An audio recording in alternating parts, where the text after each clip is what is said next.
Hey, welcome. It's March the 15th, 2024, coming to you live from Tulsa, Oklahoma.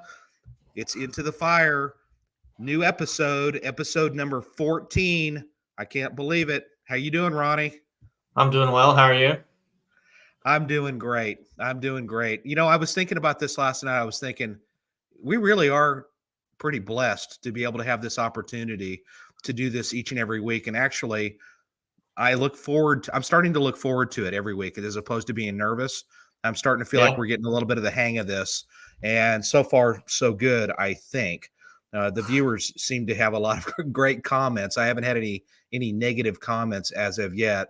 I can tell you this much, that my mother-in-law, I'll mention her name on here, so she'll just love that. It's Deborah. She absolutely loved last week's episode with Kevin Briggs. And it was a little unfortunate that we had to cut him off as early as we did. I want to remind the viewers about, if you didn't catch that episode, you should go back and rewatch it, buy his book. Well, actually, I think he said he was going to do a redo on a couple of things. So he wanted you to kind of wait on that. But Kevin was amazing. I completely agree. I'm glad that some of you have joined us on Rumble. We're going live on Rumble, and there's a little bit of an issue on Facebook, and I can't really get into it in its entirety, but it's kind of a free speech issue that kind of came up, and we will leave it at that. So the Facebook page for KGRA, in reference to another show that made a statement about something, and it really wasn't bad, but Facebook disagreed. So right now they are working on ironing out that issue, and but tonight's going to be a great show. So tell me something going on in your world, Ronnie. I mean, I always love to hear about the riveting world of Intel analyst. Is that really what you are? What are you, man? Yeah, sure. Crime and intel analyst. No earth-shattering news there. I did get to come and have lunch with you guys this week, so that was nice to see some of you guys. And our old buddy Kip was in town, one of the first 48 camera guys. I hadn't seen him in a few years. And then the other thing I'd like to say is it's my daughter's 17th birthday, so I'm going to say happy birthday to her. Happy birthday to Alexis. Are we allowed to say her name? I guess I just did, so forget it. Hey, that's awesome. Yeah, we had a good time having you with us. Kip is going to be a future guest down the line. I don't know when he's going to be able to be on here, but he is what I call one of the most interesting camera people ever. I've got I just love Kip. He's one of my faves. So anyway, we will definitely have him on. And the reason why we were just a tad bit late tonight, I'm sorry for that. It's just the way it goes. When we have a worldwide live radio show like we do, that there's a lot of moving parts behind the scenes that you wouldn't believe it if you saw it. Amanda's been running around behind the curtain. I've been able to see her running around from one end to the other, trying to. We had an issue with one of the guests, and hopefully that's going to get ironed out. So anyway, we welcome everybody tonight. I want to do one other thing. I want to put a shout out. Amanda, throw up the Nonsense Chronicles. I wanted to give him a. Yep, there you go. That's a podcast that I highly recommend. That's from my buddy Doug Satchery from the Tony Satchery Spice Company out of the great state of Louisiana. And I mentioned him, and the reason why I wanted to give him a shout out actually is because number one, he's super cool. The other thing is because he's always putting the word out on our podcast when he's doing his podcast. And one of the things that he actually did, and I'll just mention this, Ronnie, is that when he came here and he did a little cooking, I basically provided him he asked if we had any items that we could send his way, and we were able to do that. And he took it down to a benefit for somebody down in Houston, Texas, and it was fun. So they were able to generate some money from some of the things that we put together, and that's good. This guy's suffering from cancer, and he's needing some money and so forth. So we were able to do a little something for this guy. And if Doug says he's good people, then that's good people. That's good enough for me. So anyway, that's what we did. And I think Doug and I might go see a band. I don't know if this is the kind of band that Ronnie you would be into, and you'll probably know them like that. But it's Drowning Pool. Have you ever heard of them? Heard of them? Yeah. Yeah, I think we're gonna go up and we're gonna catch them up in Wichita. So if you're listening to this, check out Drowning Pool's schedule. And if you're lucky, you might actually go to that, and you'll see me and you'll see Doug, and we're going to be there checking us. Well, you'll probably see us backstage, but we're going to get full access VIP treatment, right? Something like that. That's the only way for you. Anyway, all right. So let's go. Let's just let's jump into this. I'm really excited. I know both of these guys. I know Johnathan, and I know Danny. I've known Danny for probably. Man, I think I've known Danny for 16 or 17 years, actually.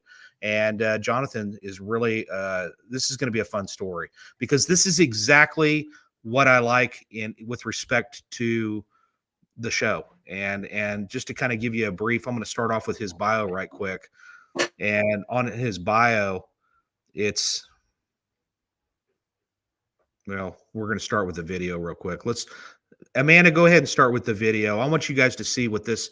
We're going to talk about the 911 Locator, which is a light bulb that Johnathan came up with, and I think it's just absolutely tremendous. And I hope that you all find it as interesting as I do. And go ahead and start that video for me, Amanda. Getting to an emergency quickly is the goal for our first responders. However, too often, some residences are just too hard to find. Yeah, News 4's Justina Latimer has more on a new product that's lighting the way. Well, I'll tell you, seconds count while saving lives, and one first responder is proving that through the switch of a light bulb. It's a call that he still remembers. That call has stuck with me. It's kind of haunted me for however long it's been now. Retired first responder Johnathan Harrison says back in 2009, a call came into his unit for a 2-year-old in cardiac arrest. They dispatched us to a road that I was familiar with, but I also knew the addresses were just notorious for being out of order. His crews tried their best to find the home. The mother was a single mother, and she was doing CPR on her 2-year-old. Of course, you can imagine what she was going through. The only thing that she could think to say was, we're the third from the end. Unfortunately, the little one didn't make it. That moment was when he knew something had to change. Even today's world, with the on-dash navigation devices that we have, the technology that's there, it's just we still have problems finding a house. Johnathan came up with this light bulb, the Locator 911. And when you call 911, you just touch the app and it turns it in. It opens the app to this area here. You just dial 911. As soon as you hit dial, it turns the light on the porch into that strobing beacon. A beacon they hope will light the way for other first responders. I can tell you that if they had the Locator 911 back then, we would have gotten that 4 minutes back.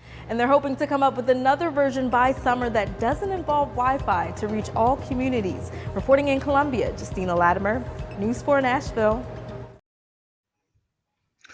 All right, let me read this bio real quick for Johnathan. He began his career as in the emergency medical services in 1993 when he obtained his basic EMT license. After working for 2 to 3 years, he applied and was accepted to the paramedicine program in the University of Alabama in Huntsville in 1996, and he graduated with honors 18 months later. And I was a basic EMT, and I'm here to tell you that is super hard to do, because that paramedic program, I've heard some people say it's even more difficult than the RN program. He continued to work in EMS for many years in various team and supervisory roles, as well as attending the medical death investigation course in 2000, when he became one of the death scene investigators in his county. And he'll tell us what county that is, because I can't remember which one that is. But in 2009, he was involved in a call with a 2-year-old child in cardiac arrest. Due to the address inconsistencies and an inaccurate GPS device, his arrival was prolonged over 4 minutes, and the child ultimately did not survive. He began that very night brainstorming of ways that the scenario would never repeat again. And with the help of Danny Cupples, who's a good friend of mine, in the early stages, they successfully double patented his dream, and the Locator 911 was born. And since the early development stages, they have since added other partners and all work hard to see that the Locator can reach as many people as possible. He retired from active EMS work in 2017, still remains very close with all of his brothers and sisters who he served with for over 25-year career. And I'm going to welcome Johnathan. Hopefully I'm going to welcome Danny as well, but Johnathan, we'll start with Johnathan. Come on in, Johnathan.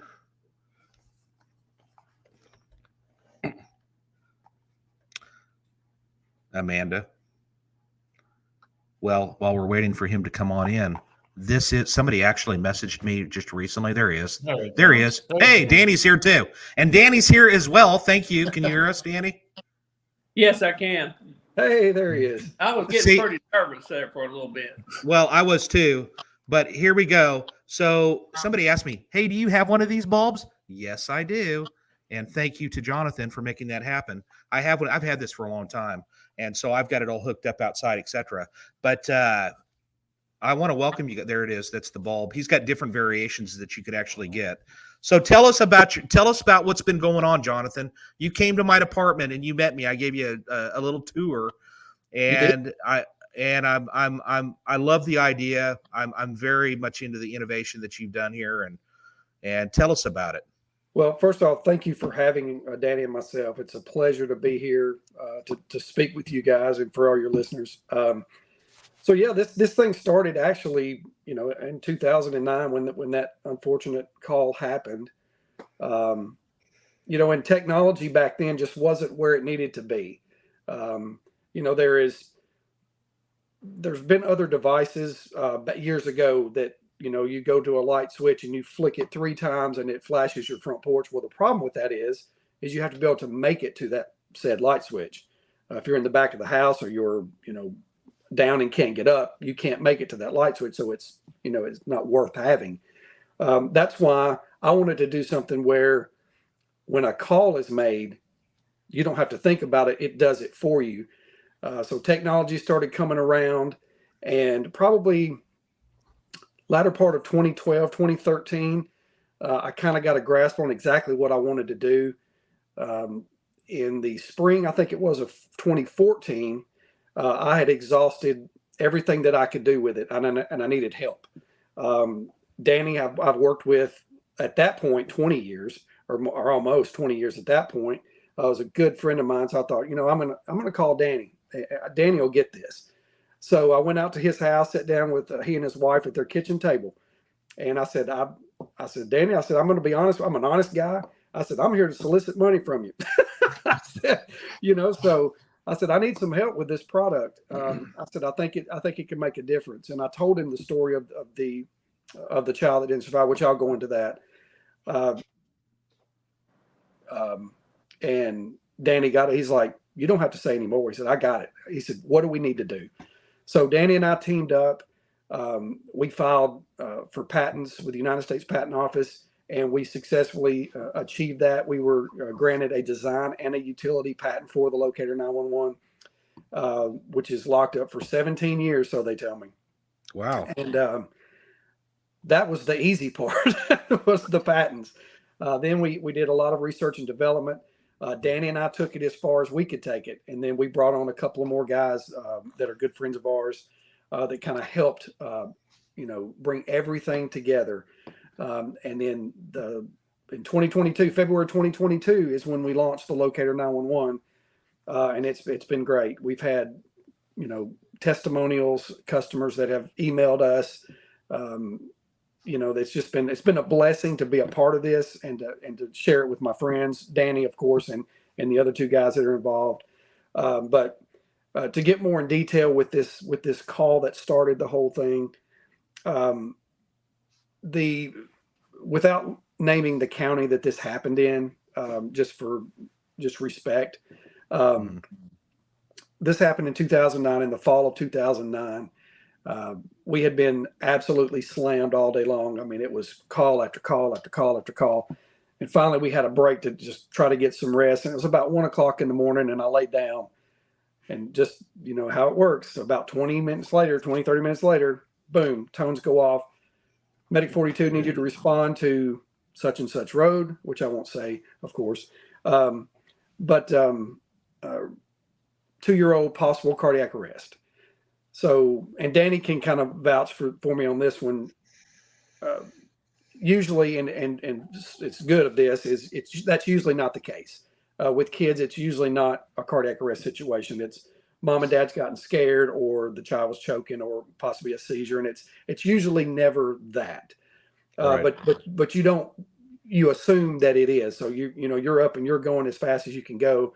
We get in the truck, and we had a GPS device in the truck, and we input and then we had a protocol in the county was, whether where you're going or not, you input the address in that GPS device. So that's what I did. I input the address. I knew the road like the back of my hand, but the addresses were literally, like that news story said, they were all jumbled up. Typically, when you're going down the road, you can kind of count out the mailboxes. The evens are on one side, the odds are on the other, or vice versa. This road in particular, once it got farther out in the county, it didn't matter. It was everywhere. It was a mess. So as we got out closer to this house, the GPS said, the famous last words of "You've reached your destination."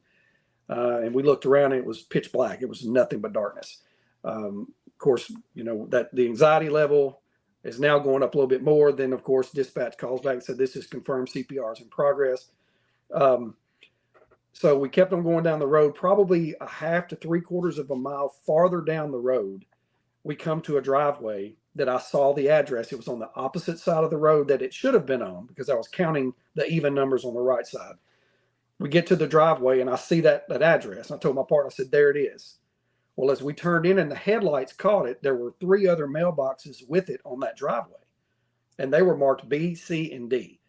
So there was a large family that lived on one driveway, and there were 4 houses or mobile homes that were up probably a 1/4 mile driveway that went up this hill and kind of turned behind some trees. Had no idea which one of these houses to go to. So I got on the radio and I said, "Dispatch, can you advise?" Told them the situation. And the mother was, of course, doing CPR on the 2-year-old. She was absolutely hysterical, which I can't imagine going through that. All she could say was, "We're the third from the end," but she didn't say if it was third from the top, third from the bottom. So basically, we stopped the ambulance halfway up the driveway. I grabbed my med bag, my airway kit, and I took off running to what I thought would be the third from the end of the driveway. And I went to the second from the road, if that makes sense. Banged on the door, crickets. There was nothing. So it was the next house up. So I took off running, and it's probably, I don't know, 150, 200 yard run, something like that. I make it up to the house, and I open up, and I could hear her inside. I got through the back door, and of course it was legitimate. I mean, she was doing CPR on her 2-year-old. All of that fiasco had added over 4 minutes to our arrival time of what it should have taken us to get there. We did not have a successful outcome, unfortunately. And I told my partner that night, and we went ahead and did everything we could do, of course. And at the hospital after that call, I remember talking to my partner. I was like, "Man, there's something that we can do. There's got to be something." And I think at this point, I didn't even know about the little flick it 3 times light switch. I was just thinking, there's got to be something we can do. And then he said something that kind of instilled something to me. He's like, "Man, if they could just flick their porch light or something." Then that just kind of stuck with me. I was like, "Yeah, that would have been good." Of course, in her situation, she couldn't have done that. She was doing CPR. Yeah, right. 2-year-old. Let me ask you a quick question, Johnathan. Yeah. What was the cause of the child having a cardiac arrest at 2? It was a traumatic arrest. I don't know how detailed that I'm allowed to go into. Well, I mean, it was an asphyxiation traumatic arrest. So early oxygen was a huge player in that particular arrest. So an additional 4 minutes, you can imagine. I'm not a swimmer, but if I try to hold my breath for 2 minutes, I'll about pass out. You can imagine if you're not breathing, the extra time that you're not getting oxygen to your brain. It's devastating, especially in that type of situation. So, yeah. But it was a traumatic asphyxiation cardiac arrest. And did Danny work with you at the time, or what? How exactly did you come into the? Yeah, so Danny worked. We worked together initially when I started in EMS in 1993. I actually ran my very first call with Danny. So, but he worked in another county, and this happened to be in a bordering county is where it was. Okay. So he was not there. Now, Danny, I've known you probably for how many years? I think it's 16 or 17 years, honestly. I wore this shirt in honor of you, buddy, because this is the shirt from the medical examiner's office in New York City. I started to wear mine. I swear I did.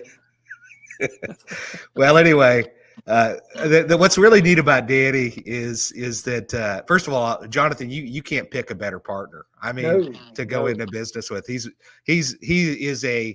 just one of those people that is a class act, in my opinion. So anyway, Danny and I actually we started going to this medical legal death investigation class in New York City, and how in the heck I got into that program. Well, that's another story. But I'm one of the few cops, along with Ronnie. Ronnie actually went to one of them. But I went to all three of them. And every time I'd look up when I'd get to New York City, I'm like, I know that guy. He was at the other one. And he and I think we went to every one of them together. And I think I was the only person, vice versa, that actually went together through all of the three classes. So I actually went to dinner with him in Little Italy, him and his wife, and I love her too. She's great. So anyway, Danny, you get involved in this along with Johnathan, and you guys start coming up with a plan. And I'm sure that this is like reading Russian to you guys. This is not your forte to either one of you, to design a light bulb and how you go about doing it. So what was your experience when you first get asked by Johnathan to join up with this? Well, at first, I knew exactly what he was saying, because anybody that's in the first responder field knows. And if y'all been in there long enough, I know Johnathan, when you first started, it was this way as well. We had paper maps that we had to get out of the ambulance and pull out and try to find the right coordinates through a paper map to try to find it. And then, as time went on and progressed, we had GPS. And even when Johnathan, he put his information into GPS and still couldn't find them. So when he came to my house and sat down at my table, I about cried, because I knew exactly what he was talking about. Because I deal with it. I still ride the ambulance. I'm on there and I love it. I love it every day that I'm on there. A lot of people can't say that, but I can. But I do love my job, and to not be able to get there is absolutely, it's heartbreaking. You know that you can help if you can get there. When he came and sat down at the table and told me, I told him, I said, don't say no more. We've got to get this done, and we can get it done.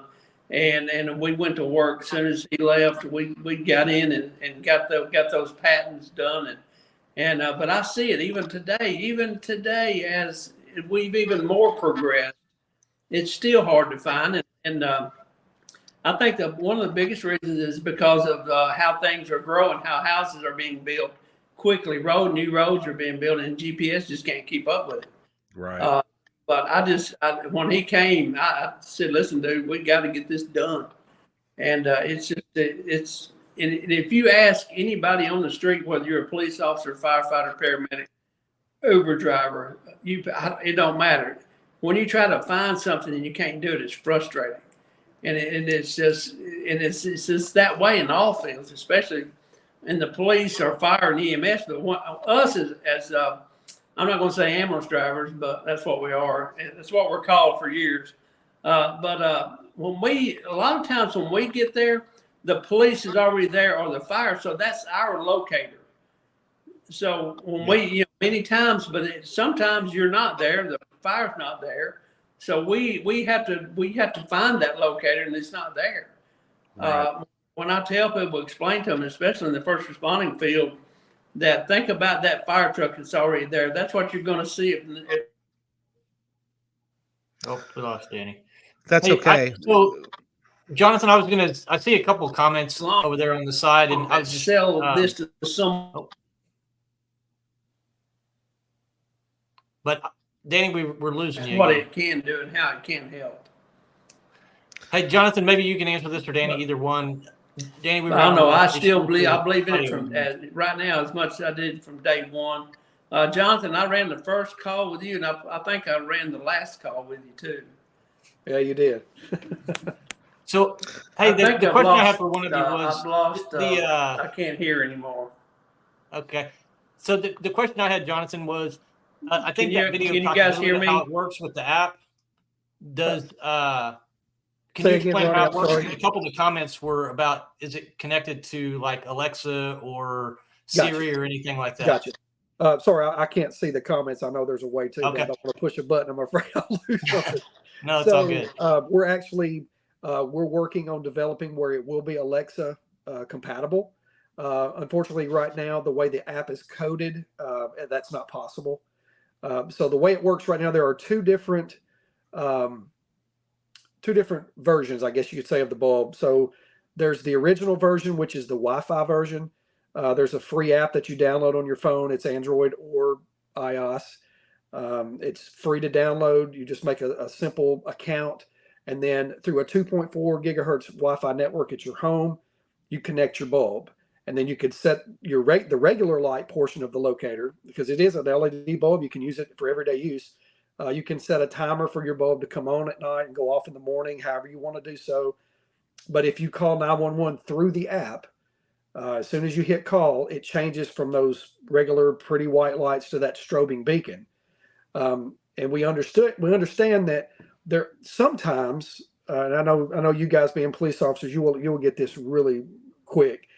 In domestic violence situations, there may be certain situations to where that caller doesn't want that person there to know they've called. So if they were to call 911 and say, "Hey, I need a pizza," guys, you've heard that before. If they call through the app and the lights go off, they're going, "Hey, you call 911." Well, we want it to where if that's a situation, they can call outside of the app. It's not going to activate the light. When they're ready to, you can go back into the app and manually set that bulb off and go. Another reason would be if you got somebody outside your house snooping around, you can manually activate that light. Don't have to call 911. Somebody sees something flashing like that, I'm getting out of there. Excuse me, I'm getting out of there. So, yeah. But that's the Wi-Fi version. The other version we brought to market a few months later is a simple remote control version. It's for folks that don't have good internet service or Wi-Fi, or they don't own a smartphone, or they just want something simple that they can use. Literally, you screw it in, you pair the remote with the bulb. It takes about 3 seconds to do it, and that's it. You push the white button for white light, red button for the emergency strobe pattern. You use it like a regular bulb. How do you get it to stop flashing? Is that part of the app? You have to manually turn that off, I guess, or? Yeah, so both ones you do. So with the remote control version, you just hit the red button, it stops. With the Wi-Fi version, it actually sends you a push notification that says, like, "Ronnie, the Locator 911 is activated. Do you want to disarm?" Well, if you've got help coming, you want to keep it going, so you would say no. So it's going to keep going. Then when the emergency's over, or you go into your app and you just turn it off. Okay. Welcome back, Danny. By the way, I don't want you to get nervous. You live out in the sticks in Eastern Kentucky, probably, or no, you live in Tennessee. I'm sorry, Eastern Tennessee, and you live way out. So I don't want you to get nervous. You're being viewed throughout the world, from Australia to South Africa and all throughout Europe. I know, but and by the way, where is this bulb? Where can they get it? Where can they actually buy this bulb? And what are your kind of restrictions as to where you can send them right now? Sure. So they can purchase on our website at www.thelocator911.com, and the story of that started this whole journey is on there. There's videos that show how to connect the Wi-Fi bulbs and whatnot. Right now, we only ship inside the continental U.S., but we are working towards trying to do some international things. But it's just kind of tough to do with our store platform.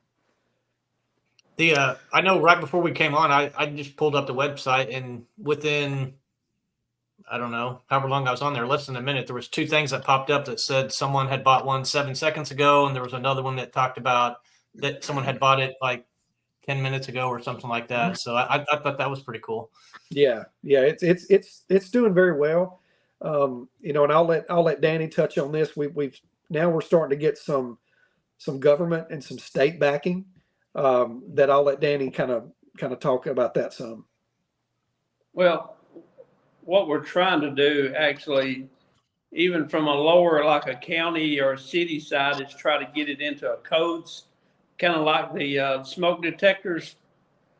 So y'all can't hear me, right? Give me a thumbs up. So I think I was talking a while ago, and nobody was hearing me, but it's kind of like the smoke detectors. We're hoping to get into like smaller towns, get into the codes where you have to have one before you can get a CO letter on your house, and then up to the Senate level. We've already approached the state Senate to potentially come on board with maybe some funding, some grant money to help get it to people, especially that can't afford it. Right. And that seems to be working. It's just slow. Anything, politically or anything like that is slow. We approached some people in Alabama, and everybody. It don't take long to buy into the idea because it works. It absolutely works. So that's some things that we're working on now. Some grant money. Hopefully that it'll pass, and we can start moving a little bit with that. Yeah, I think it's a great idea. I was going to say, I know you briefly touched on, you get some feedback. What are some like success stories, if you can talk about that you guys know of, or obviously not saying who they were or anything like that, but one especially, Jonathan, you can back me up on this one, or maybe clear up some things on it. This whole device, this whole invention began because, if you hadn't already said it, if you have, just stop me, Jonathan, but it all started because of the death of that 2-year-old child. A few months ago, we got a call from down in Florida of a gentleman who was sending us a thank you letter for helping save his child's life.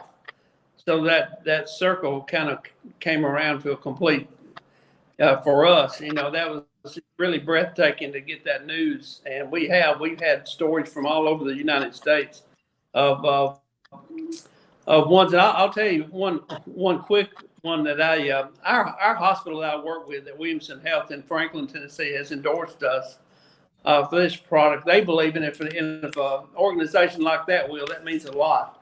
But I told them a story when I went in there to talk to them about it, and I wasn't sure how they would take it, but I'm going to tell you what I told them. I was in an ambulance one day transporting this lady with her special needs adult patient. And after treating, we're riding to the hospital. It wasn't a whole lot wrong, wasn't a whole lot to do, but she looked at me and she said, I've been trying to do something and I just don't know how to do it. And I said, what is it? She said, if there was a light that I could buy, search the internet, if there was a light that I could buy to go in my house that can alert first responders to get to me, because it is so hard to find me. And listen, I do not endorse it as a paramedic on that ambulance. I do not cross that line. I don't do it. I really, really don't. But this day I had to, absolutely. And I had to say something to her. I said, ma'am, I'm going to tell you something. I've got a company that actually makes that product. And she couldn't find anything. And I told her about it, and she about fell out. She said, oh, my God. I said, listen, I'm not going to sell it to you, but I'll give it to you. So she got with me a few days later. We got her light. She had it installed herself. She actually come up with her own little invention with it. She put a fixture up in the gable end of her house and had it connected. And we have had several calls out there. There's some videos I'd love to use, but I can't because the paramedics are screaming in the background. Oh, Danny, you ain't gonna believe this, man! The light, it's working, and so that was, it wasn't like I was trying to sell the product as being a paramedic on the ambulance, but I had to say something. Yeah, absolutely. So cool.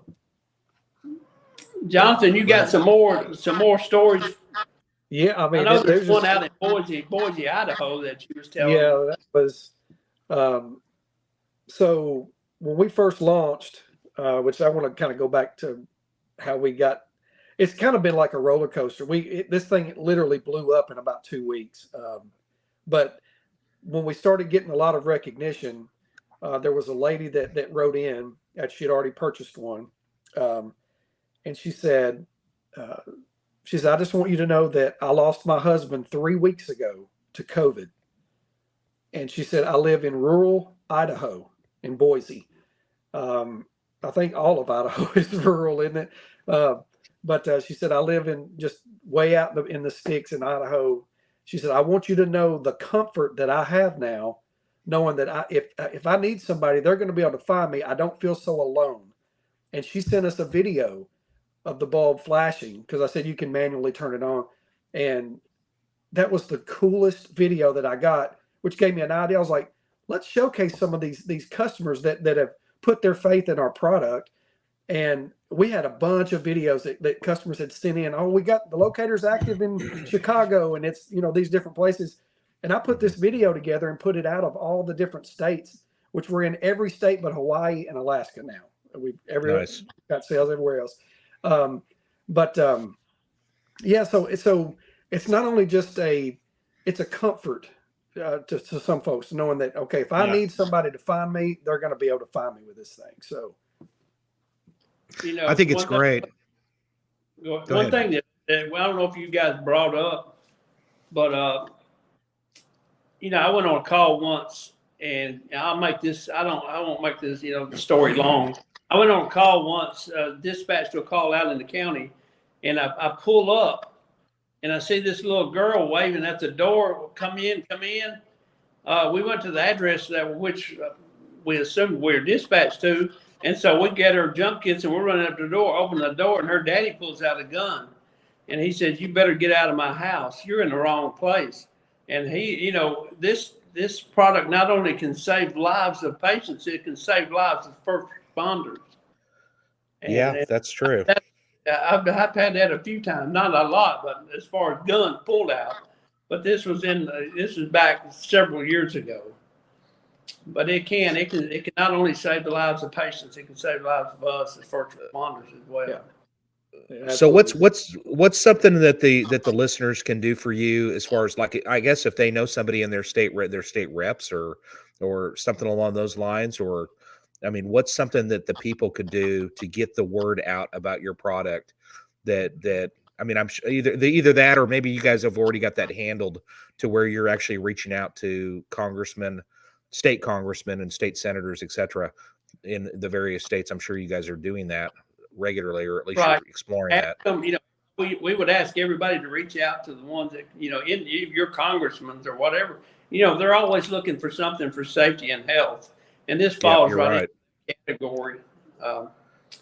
If you want to help, one thing, if you remember back when smoke detectors became a code for houses, why do you think that happened? It's because we as humans don't want to put tragedy out in front of our brain. It's not going to happen to us. That's why it's hard for people to buy life insurance. It's why it's tough, because we don't want to think that's going to happen. It's not going to happen to us, but it will, and it can. So we kind of and that's why we try to, I'm sorry, my lights just went out. There we go. That's why we try to keep talking to these people, like someone selling life insurance or smoke detectors, that this is for your safety, and it may not ever happen to you, but it might happen to you tomorrow. And that's why a lot of people, I think, don't. I can sell it to you in the idea. I'm going to say the idea. I can sell the idea to you in just in 30 seconds if you've never heard of it. It's it definitely is a product that will definitely save your life, and and if you're not using it, it's a light bulb. It's just a regular light that I use every day. On my phone, I turn my lights on and off with it every day. But what's the life of the bulb? 25,000 hours. If it's on 24/7, that's about 8 years. Okay, wow. That's great. That's awesome. About what a standard LED bulb would be. Right. That's usually the lifespan. And then there was a question someone sent in about, is there any conflicts with, like, if someone has a home security system? I don't see how it would, but I mean, no. is no, anything it's like totally that? Independent. Yeah, it's totally independent of a home security system. Matter of fact, we're in talks with a couple of security companies about them bringing the Locator on with a part of their security package. So, John, absolutely no problems. Answer the question about, well, a lot of people, I've had a lot of questions asked me about the infamous flashing seizure that causes seizures. Oh, yeah. Yeah. Okay. So there is an actual medical condition called, I think it's photo something. I'm sorry, I'm losing my mind at the moment. Photo something epilepsy. And people think that by seeing the flashing lights that it can cause a seizure. And some folks, it can. And of course, in the videos that we put out on social media, it's a lot of the bulbs are flashing. You want to show what our product can do, of course. And some folks were saying, this is just going to cause a seizure. Well, there's a thing called flash per second, or FPS. So typically a flash per second to trigger that photosensitive epileptic seizure is about 30 to 40 FPS on average. The locator bulb flashes at 14 to 15 FPS. It's nowhere near as intense.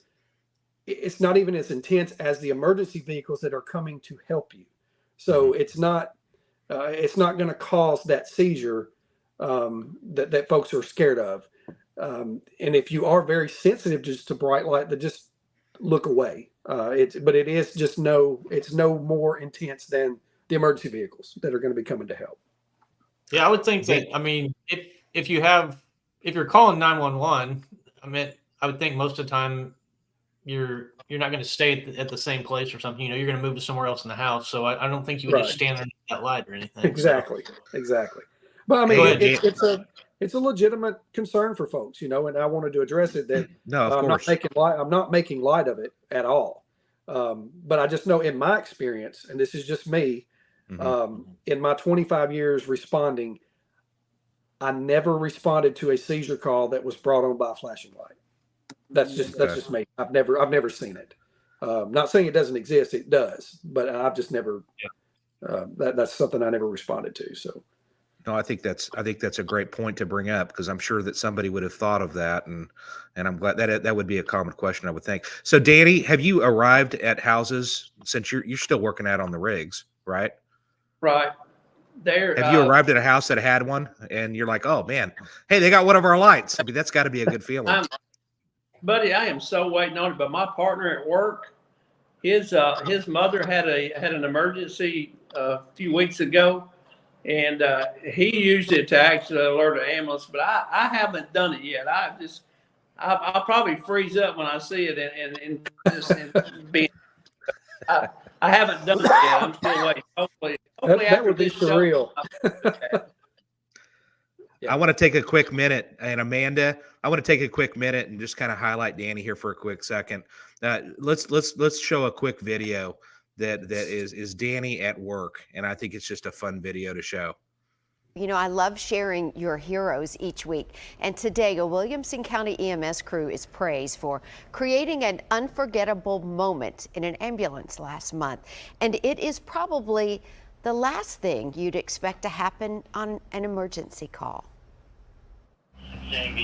Come on in to Medic 6. Paul Rucker and Danny Cupples are part of the Williamson County EMS team. So this is where it all happened. That answered 22,000 emergency calls last year. And we take care of them. We start an IV, get them on our monitor. They are heroes by trade. And we've got everything we need within arm's reach to treat the patient. But these partners have also found there's more than one way to make their patients feel better. Danny will just feel, hey, this is a good time for me to sing and calm the patient down.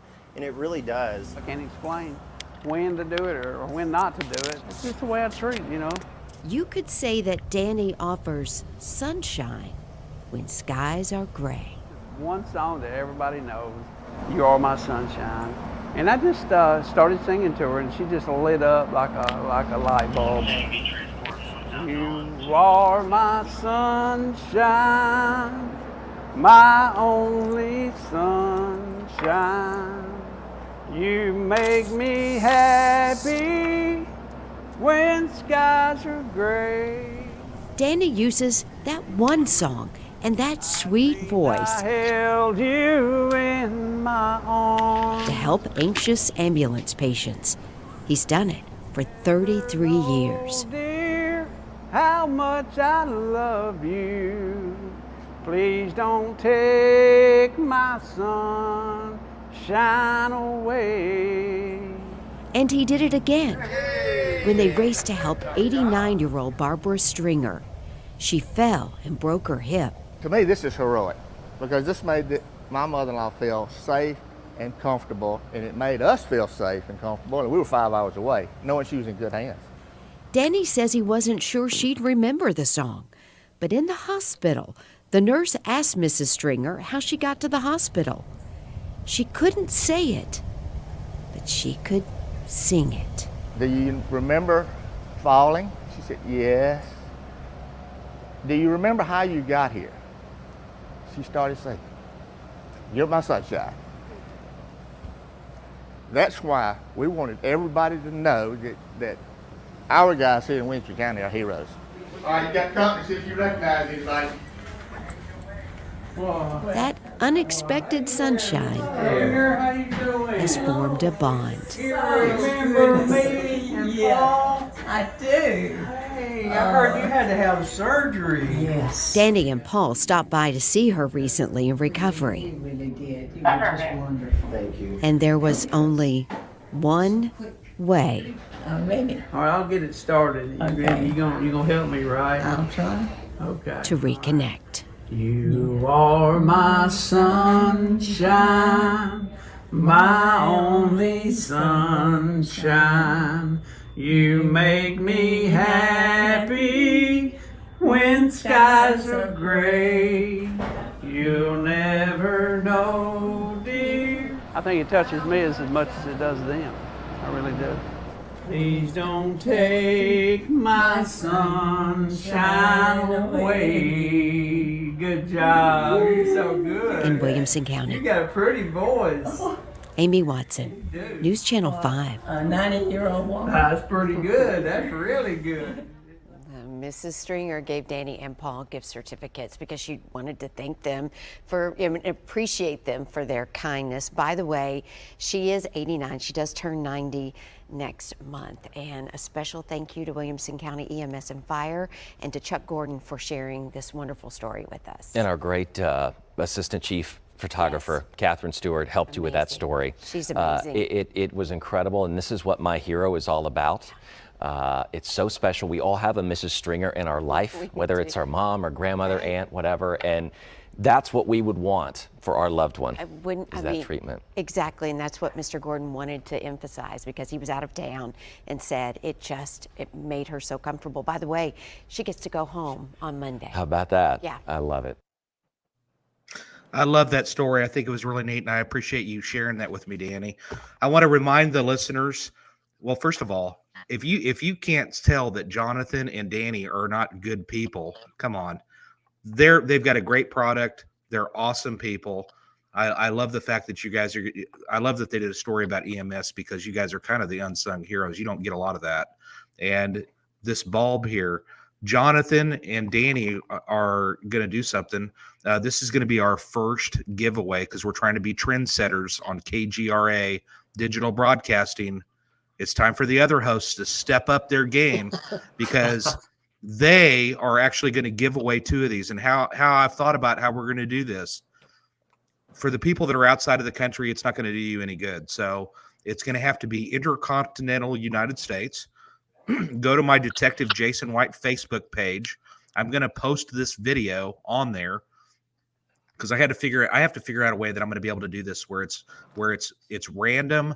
And when you get on there, once I post this video, get on there and you're going to have to put a number on the comments, like number 1, and then leave your name or comment or whatever. And then what I'm going to do is I'm going to get on this site that basically picks your number randomly. So we will know it's random. And then what I will do is I will post the numbers that are the winners, and I'll take a picture of the numbers so you know that it's legit. You know I'm legit anyway, but I want to make sure that you don't think that there's any favoritism. And then we'll randomly select you, and you will win this incredible light bulb. And we're going to give away 2 of them, and I think that's very generous of the both of them to do that. And that's going to be really, I think it'll be a lot of fun to start it out. I will put the directions on my Detective Jason White Facebook page. So read the directions. Don't ask me 50 times. Just read the directions, please.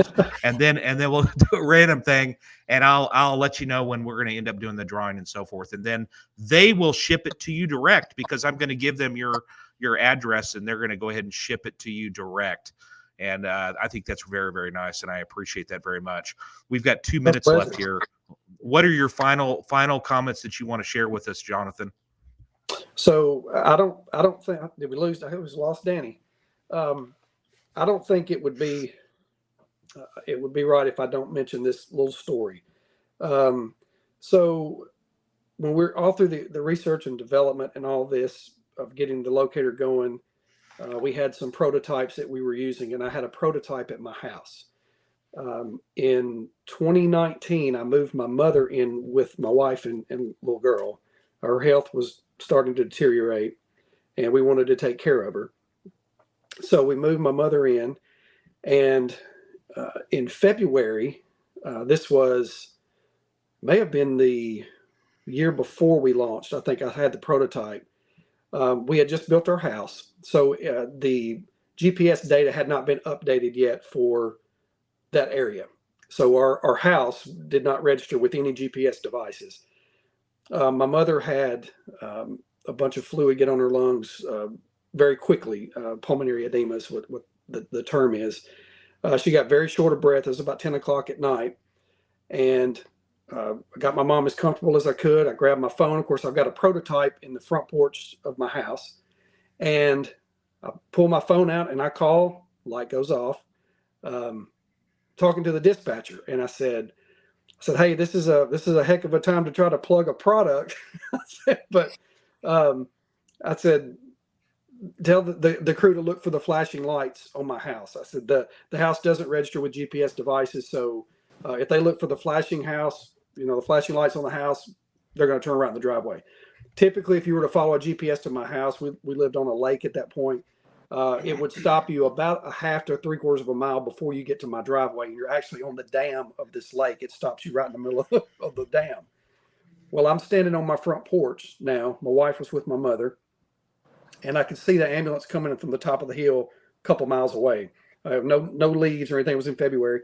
They got to the dam where I know a GPS would stop you, and they kept right on coming, right on coming. My security system caught all this on video. They pulled right in my driveway. They pulled right around the front circle. I had a circle drive, and they pulled around. And I walked out to the ambulance. I guess I got back in paramedic mode, but I went out and I opened the back of the doors, and I was going to help them. And the paramedic got out of the passenger seat, and I told him what was going on with my mom. And he said, that, my friend, and he pointed at the locator, it was still flashing. He said, that thing is amazing. He said, we saw that a mile away. We knew exactly where we were going. I said, we didn't even have to look anymore. We knew exactly where we were going. So my mother was the first person to ever use the Locator 911, and she passed away. So I just wanted to say that my mom was the first one that got to use that. So incredible. Listen, we've got to run. I want to tell you, Johnathan and Danny, thank you so much. I mean, I number one, I just appreciate the fact that you guys thought up such a great idea. I from time to time, I already know that I'm going to be mentioning your bulb, and hopefully people tell you that they watched it here, and you guys just have massive success. And I wish you nothing but the best. People, this is a great idea. Get one for your home. It's a small price to pay. 4 to 6 minutes and brain damage sets in. Could be 4 to 6 minutes. Am I right? That's EMT days. 4 to 6 minutes and you could have brain damage. We've got to run. I don't remember the next guest, but I want to thank everybody. Thank you all for watching. Amanda, take us out.